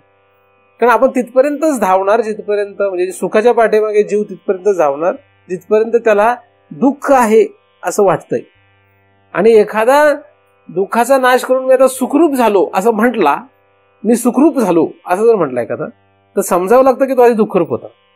मी सुखरूप आहेच असं समजला, मग तुम्ही काल दुःखरूप होते काय? नाही. काल, आज आणि उद्या या तिन्ही काळामध्ये मी सुखरूप आहे. काल, आज आणि उद्या या तिन्ही काळामध्ये मी असंग आहे असं म्हटला तर कदाचित त्याचा असंग शब्द उपेक्षेवर जातो. पण तसं होत नाही, कारण की आपण असंगत्व जे प्राप्त केलं ते वृत्तीशी असंग असं आपण म्हणालोय. म्हणजे वृत्तीचा ना आपला संघ जो होता पूर्वी तो आपण नाही असं म्हणतोय. पूर्वी नाही, आपला त्याचा कधी संबंध नव्हता हे लक्षात घेण्यासाठी, या विकल्परहित अवस्थेत जाण्यासाठी आपल्याला त्या असंग शब्दाचा काय करायला पाहिजे? विचार सोडला पाहिजे. त्या असंग शब्दाचा किंवा या शब्दांमध्ये असलेल्या या शब्द नावाच्या भागाचा आपल्याला विचार सोडावा लागेल. म्हणजे शब्दांचा आपल्याला काय करायला, उपेक्षा करावी लागेल. पण ही केव्हा करावी लागेल? दुःखात असताना नाही, संघात असताना नाही. संघामध्ये असताना, दुःखात असताना, अज्ञानात असताना, असतमध्ये असताना, परप्रकाशित असताना, द्वैतात असताना करता येईल का हे? तेव्हा नाही. म्हणून पहिल्यांदा द्वैत वर्जित करून, पहिल्यांदा परप्रकाशित सोडून स्वप्रकाशात येऊन आपल्याला हे करावं लागेल. हे कसं आहे? जसं पहिला अंधारात होतो, अंधारातून पहिला उजेडात आलं पाहिजे आणि उजेडातून पुढे त्या उजेडाचाही त्याग करायला पाहिजे आणि जिथून तो उजेडाला तिथे गेलं पाहिजे. म्हणजे उदाहरणार्थ पृथ्वीवर एका बाजूला अंधार आहे, एका बाजूला उजेड आहे. तर अंधाराच्या बाजूने आपण उजेडात आलो. आता त्या उजेडातून कुठे झालं पाहिजे? उजेडातून तो उजेड जिथे झाला ते म्हणजे त्या सूर्याकडे गेलं पाहिजे. त्या सूर्यावर गेलो की मग तिथे अंधाराने उजेड राहत नाही. पण समजा आपण अंधारातून उजेडात आलो, पृथ्वीवर ज्या भागामध्ये अंधार आहे त्या भागातून आपण उजेडात आलो आणि त्या उजेडात राहिलो ना, हाच उजेड आहे असं समजून बसलो, तर काही वेळा तिथे काय होणार आहे? तिथे पुन्हा अंधार येणार आहे. म्हणून त्या अंधारातून उजेडात आणि उजेडातून उजेडात, उजेडातून परत उजेडात. म्हणून संघातून असंगात आणि असंगातून पुन्हा असंगात. पण पुन्हा असंग जो आहे तो काय? तो निर्विकल्प आहे. लक्षात.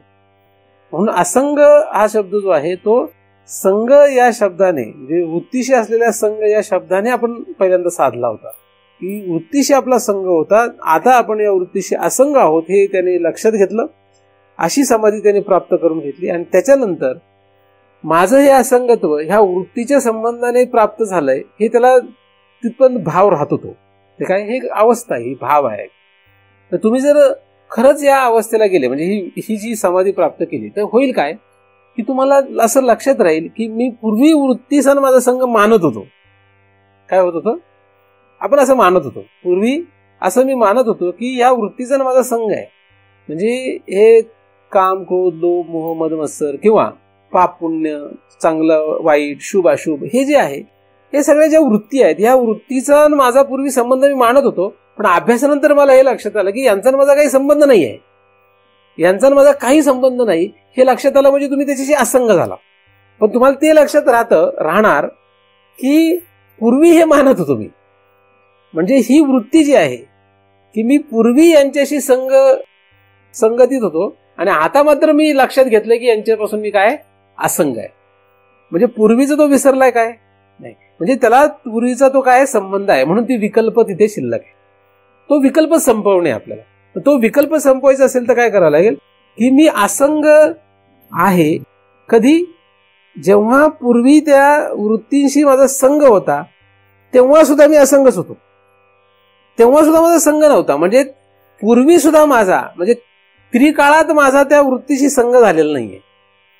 कधी भूतकाळात मी या वृत्तींचा माझा काही संघ झालेला नाहीये. जेव्हापासून केव्हा सुरू झालं असेल, कधी झालं असेल माहित नाही, झालं नाही झालं माहित नाही, पण त्याचा माझा संघच नाही असा ठाम निश्चय होणं गरजेचं आहे. आणि हे होण्यासाठी त्याचा तिरस्कार करावा लागेल. तिरस्कार करून जमणार नाही. काय करावं लागेल? उपेक्षा करावं लागेल. त्यांची उपेक्षा करणं गरजेचं. त्यांच्या उपेक्षा करणं म्हणजे त्यांच्याशी घेणं देणं ठेवणं नाही. म्हणून असंग या वृत्तीशी सुद्धा घेणं देणं नाही. कारण असंग सुखाशी घेणं देणं ठेवलं की दुःखाची भीती असते. सुखाशी घेणं देणं ठेवल्यावर कशाची भीती असते? दुःखाची भीती असते. म्हणूनच सुखाशी घेणं देणं ठेवतो. प्रत्येक मनुष्य सुखाशी घेणं देणं का ठेवतो? कारण त्याला दुःखाची भीती असते. नव्हे, दुःखाची भीती असते म्हणूनच सुखाशी घेणं देणं ठेवतो. म्हणजे जिथपर्यंत तुम्ही सुखाशी घेणं देणं ठेवाल त्याचा अर्थ मागे लपलंय काय? दुःखाशी घेणं देणं आहे. म्हणजे दुःख लपलंय. पण तुम्ही सुखाशी घेणं देणंच ठेवलं नाही. म्हणजे याचा अर्थ काय? सुखाशी घेणं देणंच नाही. म्हणजे याचा अर्थ काय होतो? त्याला दुःखाशी पण घेणं देणं नाही. म्हणजे सुख दुःख दोघांशी घेणं देणं राहत नाही त्याचं. जेवढी माणसं सुखाच्या पाठीमागे धावत आहेत त्यांच्या पोटात काय लपलेलं आहे? आतमध्ये दुःख लपलेलं आहे. माणसं सुखाच्या पाठीमागे लागली की समजून घ्यायचं मागे काय? आणि ज्याला सुखाशीच घेणं देणं राहिलं नाही, मला कुठलंही सुख मिळवायचं नाही असं म्हटलं म्हणजे काय गेलं सांगा? मला कुठलंच सुख मिळवायचं नाहीये, मला कुठल्याही सुखाशी घेणं देणं नाही, म्हणजे मला सुखाशी घेणं देणंच नाही असं म्हटलं म्हणजे काय गेलं नक्की? जे सुखाच्या पाठीमागे त्यांच्या पाठीमागे काय दिसतं? दुःख दिसतं. पण जो म्हणतो मला सुखाशीच घेणं देणं नाही त्याचं काय केलं नक्की? त्याचं दुःख गेलं. काय गेलं? आणि दुःख हा विकल्प आहे खरं तर. म्हणून तुम्ही जिथपर्यंत सुखी आहोत असं म्हणणार, सुखावर लक्ष ठेवणार. कारण सुखरूप असे एक आपण शब्द पाहिला होता ना. जिथपर्यंत तुम्ही असं म्हणणार की मी सुखरूप आहे, तिथपर्यंत तुमच्या पाठीमागे दुःख लपलेलंच राहणार. जिथपर्यंत तुम्ही म्हणणार मी ज्ञानी आहे, तिथपर्यंत तुमच्या पाठीमागे अज्ञान लपलेलंच आहे. म्हणून जो म्हणतो मी ज्ञानी आहे, समजून घ्यायचं त्याच्या पाठीमागे काय लपलंय? अज्ञान. म्हणून ज्याला ज्ञानाशीच घेणं देणं नाही, ज्ञानी किंवा ज्ञान ह्याची त्याला घेणं देणं नाही. सुखाची घेणं देणं नाही. सुखाचं घेणं देणं संपलं म्हणजे दुःख संपलेलं असतं. ज्ञानाचं घेणं देणं संपलं की अज्ञान संपलेलं असतं. म्हणून असा तो ज्ञानाज्ञानातीत होतो. ही निर्विकल्पाची सुरुवात आहे खरं. पण एखादा एक मूर्ख मनुष्य असेल आणि त्याने जर ज्ञानाचा विचार केला नाही, असंगत्वाचा विचार केला नाही, सुखरूपतेचा विचार केला नाही, तर तो कुठे जाईल? तो दुसऱ्या दिशेने जाईल. तो व्यावहारिक माणूस आहे, त्याला काही असाध्य होणार नाही. कारण ह्याच्यामध्ये काय आहे की ती भीतीदायक गोष्ट अशी आहे की एखाद्याला म्हटलं तर ज्ञानाशी घेणं ठेवायचं, तो म्हणेल की आता इथून पुढे आपल्या ज्ञानाची काही घेणं नाही, असंगत्वाशी घेणं नाही. मग तो कशाशी संग करत सुटेल आणि तो काय म्हणेल, मला असंगत्वाशी घेणं नाही. असंगत्वाशी घेणं देणं नाही असं म्हणत असताना सगळ्या संगतीचा त्याग सिद्ध होतो. काय व्हायला पाहिजे? इथे जेव्हा असंगत्वाची उपेक्षा सांगितली, असंग या शब्दाची उपेक्षा सांगितली, तेव्हा त्या उपेक्षेमधून सगळ्या संगत्वाचा त्याग सिद्ध होतो. ज्ञानाची ती उपेक्षा सांगितली तर त्या ज्ञानाच्या उपेक्षेमध्ये सगळ्या अज्ञानांची सिद्धी होत नाही. म्हणजे या उपेक्षेतून अज्ञानाची सिद्धी होऊ नये, असंगत्वाच्या उपेक्षेमध्ये, असंग या शब्दाच्या उपेक्षेने सगळ्या संगत्वाची सिद्धी होऊ नये. उपेक्षा झाली तर, म्हणजे जर मी असंग आहे याची मी उपेक्षा केली तर काय सिद्ध नाही झालं पाहिजे? काय सिद्ध नाही झालं पाहिजे? कुठलाही संघ सिद्ध नाही झाला पाहिजे. आणि कुठला तरी संघ सिद्ध झाला की काय समजून जायचं? संघ म्हणजे विकल्प सिद्ध होतो. आणि त्याच्यात जरी तो राहिला, म्हणजे जीवाच्या पातळीवर तिथे जरी राहिला तरी तो मग पुढे जाऊ शकत नाही, म्हणजे निर्विकल्प समाधीकडे जाऊ शकत नाही. म्हणून असंग शब्दाची उपेक्षा अशी करणं अपेक्षित आहे की जेणेकरून कुठलाही संघ सिद्ध नाही झाला पाहिजे. तुम्हाला विचार, तुम्ही असंग आहात का? नाही, मी असंग नाहीये, असंगाची माझं काही घेणं देणं नाही. पण असं म्हणत असताना काय झालं पाहिजे? कुठलाच संघ सिद्ध नाही झाला पाहिजे. कोणासाठी? जगासाठी नाही, हे स्वतःसाठी. तुमची स्थिती ही तुम्हाला सिद्ध तशी करता आली पाहिजे आणि ती सद्गुरूने तुम्हाला प्रमाणित केली पाहिजे की अशी स्थिती आहे. काय स्थिती आहे? याला असंगत्वाशी घेणं देणं नाही, म्हणजे याला ज्ञानाशी घेणं देणं नाही राहिली. मग ज्ञानखंडन म्हणतात त्याला. त्याला काय ज्ञानाशी घेणं देणं नाही, म्हणजे कशाशी घेणं देणं नाहीये? ज्ञानखंडनामध्ये अज्ञान खंडन आपत्मत झालं पाहिजे. मला उजेडाशी घेणं देणं नाहीये. सूर्यावर पोचलेला मनुष्य काय म्हणेल? मला उजेडाशी घेणं देणं नाहीये. पण तेव्हा तो उजेडाशी घेणं देणं नाही, कुठल्या उजेडाशी म्हणतोय? पृथ्वीवर असलेल्या उजेडाशी घेणं देणं नाही. कारण की पृथ्वीवरचा उजेड अंधार निर्माण करणार आहे, पृथ्वीवर अंधार निर्माण होणार. म्हणून पृथ्वीवरचा उजेडाशी घेणं देणं नाही असं झालं पाहिजे. म्हणजे पृथ्वीवर असलेल्या उजेडात उभं राहून एखादा म्हटला की मला या उजेडाशी काही घेणं देणं नाही, तर त्याचे दोन अर्थ होतात. एक अर्थ होतो त्याला अंधाराशी घेणं देणं नाही, आणि एक अर्थ होतो त्याला सूर्यावरच्या उजेडाशी घेणं देणे असा अर्थ तयार होतो. कोण काय घेईल तो मोठा प्रश्न आहे. तर पृथ्वीवर उजेडात असलेल्या माणसाने म्हटलं की मला या उजेडाशी घेणं देणं नाही, तर नजर कुठे जाते? दोन ठिकाणी जाते, एक सूर्याकडे, एक अंधाराकडे. तसं मला ज्ञानाशी घेणं देणं नाही, मला ज्ञानाचं माझं काही राहिलेलं नाही असं एखादा म्हटला. ज्ञान म्हणजे ज्ञानी ह्याची मला काही घेणं नाही, मी त्याच्या पलीकडे आहे, किंवा मला त्याच्याशी घेणं नाही असं म्हटलं, दोन गोष्टी होतात. काय होतात? आता आम्हाला ज्ञान कमवायची गरज राहिली नाही. काही लोकांना वाटतं आम्ही सिद्ध झालो, काही लोकांना वाटतं आम्हाला आता ज्ञान कमवायची गरज नाही असं वाटतं. मग ह्याच्यामध्ये काय होतं? दोन शक्यता असतात. समजा उदाहरणार्थ मी म्हटलो मला आता ज्ञान कमवायची गरज नाही असं मी म्हटलं, तर काय होतं? दोन गोष्टीची शक्यता तयार होते. एक तर मी सिद्ध पुरुष आहे, किंवा एक तर मी मूर्ख पुरुष आहे. तर बरीचशी माणसं बघा आपल्यामध्ये, आपण जो गोळा मेळा आहे साधक परिवार, ह्याच्यामध्ये काही माणसांना जर आपण काय म्हटलं तर नाही आता आपल्याला काही करायची गरज नाही राहिली, ते काय म्हणतात? काही असं म्हणतात की आता मला काही गरज राहिली नाही, ज्ञान म्हणजे हे सगळं काही ज्ञानाची अभ्यासाची मला काही गरज राहिली नाही. तर काय समजून जायचं? काय समजून जायचं? दोन समजून जायचं. हे एक तर सिद्ध आहे किंवा एक तर मूर्ख आहे. मग त्याला काय म्हणावं आपण म्हणावं बाबा तुझं जे असेल ते असू दे, तर आम्हाला काय, आपल्याला काय अधिकार नाही. आपण म्हणतो तुझं जे असेल ते असेल. कारण तो सिद्ध जर असला आणि आपण त्याला काही म्हटलं तर विनाकारण आपण नरकात जायचो, नाही का. त्यामुळे तू आहेस का, बरं ठीक आहे, काय हरकत नाही. पण शक्यता दोन असते. काय असते? दोन शक्यता असते. म्हणजे एक तर वाटोळं झालंय त्याचं, किंवा भलं झालंय काहीतरी. पण आपलं वाटोळं करून घेऊ नये. काय करू नये? आपलं वाटोळं करून घेऊ नये. असंग राहू नका. काय राहू नका? असंग राहू नका, ज्ञानी राहू नका, सुखी राहू नका. असं हे सगळं म्हणत असताना आपला विचार काय आहे? तत्सापेक्ष असलेल्या सगळ्या गोष्टींचा आपल्याला काय त्याग आहे, किंवा त्याची उपेक्षा आहे. ही उपेक्षा केव्हा शक्य आहे? जेव्हा आपण त्यांची उपेक्षा केव्हा शक्य आहे? यांच्या उपेक्षेत त्यांची उपेक्षा होती. मला ज्ञानाची गरज नाही असं म्हणताना काय सिद्ध होतं? एक तर तो मूर्ख किंवा सिद्ध, म्हणजे ज्ञानी किंवा मूर्ख, ज्ञानी किंवा अज्ञानी सिद्ध होतो. एखादा म्हटला की मला आता ज्ञानाची गरज नाही, याच्या अर्थात काय होतं? तो एक तर ज्ञानी असेल, किंवा मग ज्ञान अज्ञानातीत ज्ञानी असेल, किंवा मूर्ख असेल, म्हणजे अज्ञानी असेल, असं होतं. तर या ठिकाणी जो अपेक्षित आहे तो कुठला आहे? ज्ञान अज्ञानातीत अवस्थेला जाण्याचा प्रवास करणारा तो आहे, असं अपेक्षित आहे. म्हणून असंग शब्दाची उपेक्षा ज्ञान, सत म्हणजे सत्ता, ज्ञान म्हणजे चिद, आणि आनंद म्हणजे सुख, यांची उपेक्षा करणाऱ्यांची आपल्याला अपेक्षा आहे. पण यांची उपेक्षा करून मूर्ख होणाऱ्यांची अपेक्षा नाही. यांची उपेक्षा करून मूर्खपणा सिद्ध करणाऱ्यांची आपल्याला अपेक्षा नाही. शब्द आणि दृश्य या दोघांची आपल्याला काय करणे आहे? उपेक्षा करणे आहे. पण यांची उपेक्षा का करायची आहे? यांची उपेक्षा केली तर विकल्प जाणार आहे. यांच्या उपेक्षेने विकल्प जाईल, आणि विकल्प केला तर निर्विकल्प समाधी प्राप्त, असा आपला हेतू आहे. म्हणून पहिल्या चरणाच्या दुसऱ्या भागामध्ये आपण शब्द आणि दृश्य या दोघांच्या द्वारे प्राप्त केलेली सविकल्प समाधी आहे ती खंडित करण्याच्या प्रयत्नात आहोत, किंवा तिच्या पुढे जाण्याच्या प्रयत्नात आहोत.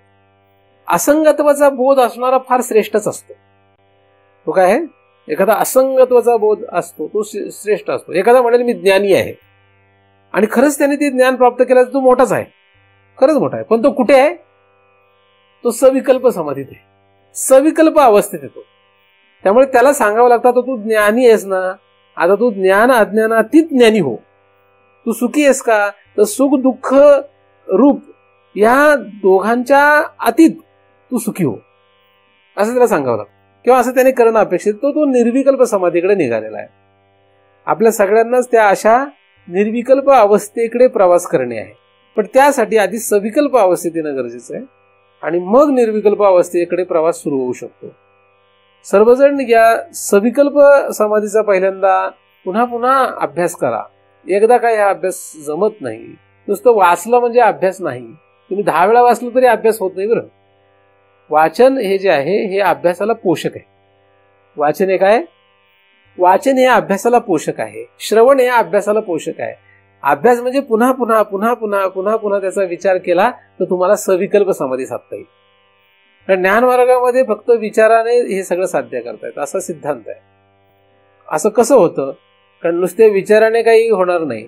पोट भरायचं असेल तर आपल्याला अन्न खावं लागतं. पोट भरायचं असेल तर अन्न खावं लागतं. पण पोट भरायचं असेल तर कानात अन्न भरून जमत नाही. हे जसे साधारण नियम आहेत. त्याप्रमाणे ह्या ज्या समाधी आहेत ह्या समाधी प्राप्त करण्यासाठी स्थूल आणि या सूक्ष्म शरीराचा उपयोग नाही. तिथे फक्त जीवाचा उपयोग आहे. आणि त्या जीवाला जे काही खाद्य द्यावं लागतं ते फक्त अभ्यास आहे, विचार आहे. त्याच्या पलीकडे त्याला काही नाही. त्याची समजूत आहे फक्त. त्याच्या पलीकडे ते काही नाही. समजूत.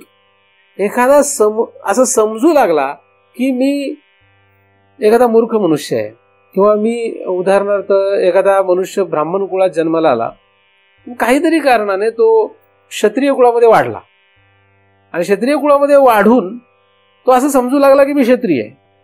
तर ही त्याची फक्त समज आहे. आता त्याची समज काढण्यासाठी कृती काही केली काय नाही केली काय, जिथपर्यंत समज जात नाही तिथपर्यंत काहीच होणार नाही. त्याने काही कृती करो अथवा न करो. कृती केल्याने म्हणा किंवा कृती न करता त्याची समजूत बदलली तर काम होणार आहे. त्याने कुठल्याही प्रकारच्या कृती जरी केल्या, क्षत्रिय मनुष्याने कितीही पूजापाठ केले तरी तो स्वतःला ब्राह्मण समजू शकत नाही. का समजेल? क्षत्रिय मनुष्य आहे, ज्याला कळलं की ज्याला वाटलं मी क्षत्रिय आहे, तो रोज जरी सोहळ्यामध्ये पूजा करू लागला तरी तो स्वतःला ब्राह्मण समजेल का? कधीतरी कधीच समजणार नाही. पण तो करतो सगळं कशाचं काम, पण तो कायम स्वतःला कोण समजेल? क्षत्रिय समजेल, कारण त्याला माहिती आहे मी क्षत्रिय आहे. बरोबर. आता एखादा मनुष्य ब्राह्मण म्हणून जन्माला आला पण क्षत्रियाचं काम करू लागला आणि त्याला कधीतरी कोणीतरी भेटलं आणि त्याला म्हटलं तू क्षत्रिय नाही आहेस, तू ब्राह्मण आहेस, तर तो ऐकेल काय? तो ऐकणार नाही. बरं, काही कारणाने त्याने ऐकलं नाही म्हणून सांगणाऱ्याने त्याला रोज पूजापाठ करायला शिकवलं. काय झालं? तो आहे ब्राह्मण, पण झालं काय? दुर्दैवाने तो क्षत्रियामध्ये राहिला आणि क्षत्रियामध्ये राहून क्षत्रियचे जे धर्म आहेत ते पाळू लागला. आता एक ब्राह्मण आला की ज्याला माहित होतं की हा ब्राह्मण आहे, म्हणून त्याने काय केलं, त्याला सांगितलं की बाबा तू कोण आहेस? कोण आहेस तू? तू ब्राह्मण आहेस. पण आता त्याची काही समजूत पटे ना, त्याला काही ते पटे ना, म्हणून त्या ब्राह्मणाने असं ठरवलं की आता ह्याला काय करावं, ह्याला आपण हळूहळू ब्राह्मणाची कर्म शिकवावी किंवा ब्राह्मणचे धर्म पाळायला शिकवावे. आता ह्याने हळूहळू त्याला ब्राह्मणाचे धर्म पाळायला शिकवले म्हणून तो काय ब्राह्मण होईल काय? नाही. तो ब्राह्मणाचे धर्म सगळे पाळू लागला, म्हणजे त्याने सगळे ब्राह्मणाची पूजा करणं, पाठ करणं हे सगळं त्यांनी सुरू केलं. पण तो आतमध्ये त्यांनी लक्षात ठेवलं की मी कोण आहे? क्षत्रिय. म्हणून तो ब्राह्मणाचे सगळे धर्म जरी पाळत असला तरी तो समजतो कोण स्वतःला? तो स्वतःला क्षत्रिय समजतो. म्हणून तो क्षत्रियाचे धर्म पाळतोय का ब्राह्मणाचे धर्म पाळतोय याने त्याची काही समजूत बदललेली नाही तर उपयोग नाही. बरोबर का नाही? समजूत जर बदलली नाही तर. पण त्याच्याऐवजी असं झालं की तो ब्राह्मण मनुष्य आला आणि या क्षत्रिय मनुष्याला, क्षत्रियाचे धर्म करणाऱ्या, धर्म पाळणाऱ्या मनुष्याला म्हटला की तू क्षत्रियाचे धर्म पाळ, काय हरकत नाही, पण तू ब्राह्मण आहेस हे लक्षात घे. तू ब्राह्मण आहेस. आणि त्याने लक्षात घेतलं की मी ब्राह्मण आहे, मग त्याची समजूत बदलली, तो ब्राह्मण आहे. पण तिथून पुढे तो युद्ध करत राहिला किंवा तो लढाया करत राहिला तरी तो आतमध्ये स्वतःला कोण समजतोय आता? मग तो ब्राह्मण आहे का क्षत्रिय? मग आता त्याची समजूत झाली की तो ब्राह्मण आहे आणि तो ब्राह्मण आहे, नाही का? म्हणजे तो क्षत्रिय धर्म जरी पाळत राहिला तरी ब्राह्मणाचं हे त्याला समजुतीने कळलं. त्याचप्रमाणे जर पुन्हा तो ब्राह्मण मनुष्य आला आणि याला सांगितलं की तू ब्राह्मणाचे धर्म पाळ, आणि मग ते ब्राह्मणाचे धर्म पाळल्यानंतर त्याला समजा लक्षात आलं की मी ब्राह्मण आहे आणि समजूत बदलली तरी तो कोण झाला? ब्राह्मण झाला. म्हणजे त्याला मी ब्राह्मण आहे हे कशाने लक्षात आलं? क्षत्रिय धर्म पाळल्याने लक्षात आलं का ब्राह्मण धर्म पाळल्याने लक्षात आलं? मग त्याने क्षत्रियाची कृती केली म्हणून लक्षात आलं का ब्राह्मणाची कृती केली म्हणून लक्षात आलं? कुठलीच नाही. त्याने क्षत्रियाचे धर्म पाळले काय, क्षत्रिय कृती केली काय, ब्राह्मणाची कृती केली, त्याने नाही लक्षात आलं. त्याची समजूत बदलल्याने त्याला लक्षात आलं. त्याचप्रमाणे जीव जो आहे, ह्या जीवाने, जीवाची जी समजूत आहे ती समजूत बदलण्यासाठी कुठली कृती करतो याला किंमत नाही. आणि कृतीवर याती, कुळ, वर्ण असं अमकं तमकं सगळं ठरतं, शरीर ठरतं. क्रियावर, क्रिया ज्या आहेत, क्रिया, संस्कार या सगळ्यावर काय ठरतं? त्याचं शरीर ठरतं, त्याचं धर्म ठरतो, त्याचं वर्ण ठरतो. काय ठरतं? त्या सगळ्या क्रियांवर काय ठरत असतं? क्रिया म्हणजे त्या संस्कारातून येतं, त्या संस्कारातून आलेल्या क्रियांवर काय ठरतं? त्या कर्मावर काय ठरतं? त्याला कुठलं शरीर मिळणार? स्त्रीचं का पुरुषाचं, माणसाचं का गाढवाचं, रेड्याचं का झाडाचं? कसं ठरणार? त्याच्या त्या क्रियेवर ठरणार आहे. म्हणून तो रेडा आहे का माणूस आहे याने फरक पडलेला नाही, म्हणून रेड्याचा उद्धार झाला. रेड्याचा उद्धार होण्याचं कारण काय? रेड्याचा उद्धार का झाला असेल? तो रेडा आहे का माणूस याने फरक नाही पडत. म्हणजे ज्ञानदेवाने रेड्याचा उद्धार केला असं आपण ऐकलेलं आहे. रेड्याचा उद्धार कशामुळे झाला असेल? का व्हायला पाहिजे? का तो रेडा आहे का माणूस याने फरक पडत नाही, तो स्त्री आहे का पुरुष याने फरक पडत नाही, तो ब्राह्मण आहे का क्षत्रिय याने फरक पडत नाही, तो सुखी आहे का दुःखी याने फरक पडत नाही, तो चांगला आहे का वाईट याने फरक पडत नाही, तो पापी आहे का पुण्यवान याने फरक पडत नाही. काय व्हायला लागतं? काहीतरी करून त्याची समजूत बदलायला लागते. त्या जीवाची समजूत फक्त बदलायला लागते की तो साक्षी आहे. काय? आणि यासाठी काय करावं लागेल? मग तुम्ही घरी राहायला लागेल का हिमालयात जायला लागेल? तुम्ही घरी राहा नाही तर हिमालयात जा, त्याने काय होत नाही. मग हिमालयात गेलेल्या माणसाला सुद्धा जीव हा साक्षीरूप आहे हेच लक्षात घ्यावं लागेल, किंवा गृहस्थी राहणाऱ्या माणसाला सुद्धा तो साक्षीरूप आहे हेच लक्षात घ्यावं लागेल. आलं लक्षात? त्यामुळे तुम्ही गृहस्थी आहात का संन्यासी आहात याने फरक नाही पडत. पण लोकांना असं वाटतं की नाही, मग आता संन्यास घेतला म्हणजे मुक्त होणार, ठीक आहे, त्याला संन्यास घ्यावा लागतो. वास्तविक त्याचा काही संबंध नाही, म्हणून ज्ञान मार्गामध्ये याची सगळ्यांची स्पष्ट ओळख आहे. पण आता लोकांना नाही पटत. एखाद्याला वाटतंच की नाही पंढरपूरची वारी करावीच लागते मग मुक्त होईल, एखाद्याला वाटतं नामजप करावंच लागेल मग मुक्त होईल. मग ज्याला जे वाटतं त्याने ते करत राहावं लागतं. पण त्याने ते केलं तरी तो मुक्त होणार नाहीये. कधी मुक्त होईल, त्याला कधीही समाधी प्राप्त होईल, त्याची समजूत बदलली तर. म्हणून त्या जीवाची समजूत काढण्यासाठी काय लागतं? काही लागत नाही, अभ्यास लागतो. करिता सायास कारण अभ्यास, तुका म्हणे. फक्त काय लागतो? अभ्यास लागतो. काय लागतो? विचार लागतो. हा विचार जो आहे ज्या शास्त्राकडून, ज्या सद्गुरूकडून प्राप्त होतो, त्यांच्या सांगण्याप्रमाणे जर आपण वागलो, त्यांच्या सांगण्याप्रमाणे ते लक्षात ठेवलं, तर तुम्ही काय करता काय करत नाही याने काही फरक पडत नाही. पण तुम्ही काय करता आणि काय करत नाही याच्यामुळे जर फरक पडत असेल तर तुम्ही फार म्हणजे फारच कुठेतरी भलत्याच ठिकाणी आहात. तर तुमचा तो गैरसमजात तुम्ही बसलेले आहात. तुम्ही काय करताय आणि काय करत नाही याच्यामुळे फरक पडत असेल तर तुम्हाला इथे यायला फार कालावधी आहे. हे तुम्ही इथे आलेले आहेत फक्त गंमत सुरू आहे, हा काय टाइमपास सुरू आहे तुमचा. कारण काय करताय आणि काय करत नाही ह्याच्यानुसार तुमचं ठरत असेल तर तुम्हाला इथे यायला, इथे दिसताय आलेले पण इथे आलेले नाही. इथे येण्यासाठी प्रयत्न करा. हा विषय जो आहे तो वेदांताचा आहे. वेदांत शास्त्र हे जे विचारावर चालतं. कशा चालतं? विचार, अभ्यासावर चालतं. अभ्यास करा, वाचन करू नका. श्रवण करा, नाही श्रवण करू नका. काय करा? अभ्यास करा. तुम्ही या ठिकाणी फक्त श्रवणाला आलेले नाहीत. घरी गेल्यात तर ग्रंथ उघडले म्हणजे फक्त वाचन करणार नाही. वाचन करून अभ्यास व्हावा, श्रवण करून अभ्यास व्हावं. त्या अभ्यासातून आपल्याला या निर्विकल्प समाधीपर्यंत जाता यावं, यासाठी तो परम दयाळू भगवंत आपणा सर्वांवर कृपा करोत अशी त्याच्या चरणी प्रार्थना करतो. त्याच्या कृपेने निर्माण झालेले चिंतन त्याच्या चरणी अर्पण करून इथेच पूर्ण विरामलो.